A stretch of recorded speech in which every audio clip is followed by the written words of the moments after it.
जातो आणि एका ठिकाणी जाऊन थांबतो आणि म्हणून तो हरतो.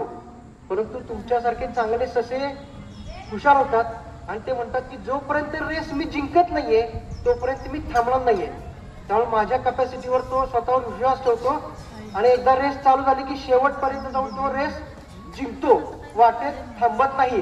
हे तुम्हाला ठिकाणी शिकवलंय किंवा आपल्या शाळेने तुम्हाला शिकवलंय की जोपर्यंत आपण जिंकत नाहीये तोपर्यंत आपण थांबायचं नाहीये, कंटिन्युअस रेस जिंकायची आहे. मागं कोण आहे किंवा आपल्या पुढं कोण आहे याचा विचार न करता आपण ती रेस जिंकायची आहे.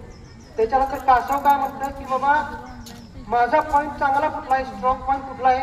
तुझे आपले शिक्षक वर्ग किंवा इतर जण आपल्याला सांगत असतात की तुझा हस्ताक्षर चांगला आहे किंवा तुझा क्रीडामध्ये चांगला आहे. तसं तुमचं तुम्ही ओळखून कासव म्हणतं की बाबा मी स्ट्रॉंग कशामध्ये आहे. कासव कशामध्ये स्ट्रॉंग आहे, पाण्यामध्ये पोहण्यामध्ये. करेक्ट. तर कासव म्हणते की पुढची रेस आपण पाण्यामध्ये पोहायची करूया.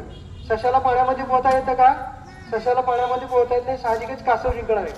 तर अशा पद्धतीनं रेस चालू होती आणि कासव मॅच जिंकतो परत एकदा. मग आता ससा म्हणतो आपण काय करायचं, आपण तर हारलोय. पहिल्या वेळेला आपण झोपलो होतो, दुसऱ्या वेळेला आपण न झोपता आपण रेस जिंकून दाखवली.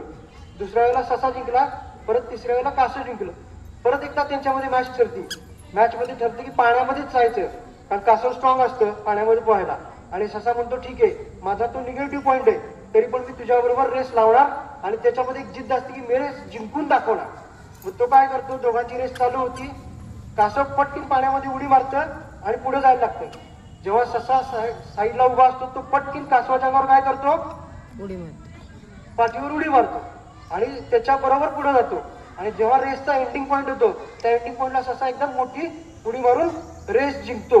तर सगळ्यात महत्वाचं काय आहे की आपल्या बरोबरचे जे इतर विद्यार्थ्यांचे चांगले पॉईंट्स आहेत, चांगले गुण आहेत, म्हणजे एखाद्याचा हस्ताक्षर चांगला आहे, एखाद्याची चित्रकला चांगली आहे, एखाद्याचा स्पोर्ट्स चांगला आहे, तर त्या पद्धतीने त्याचे पण पॉईंट्स आपण आपल्यामध्ये घ्यायचा प्रयत्न करायचा आहे आणि आपण काही जरी तरी मॅच जिंकायची आहे. आपलं एम काय आहे की मॅच जिंकणं.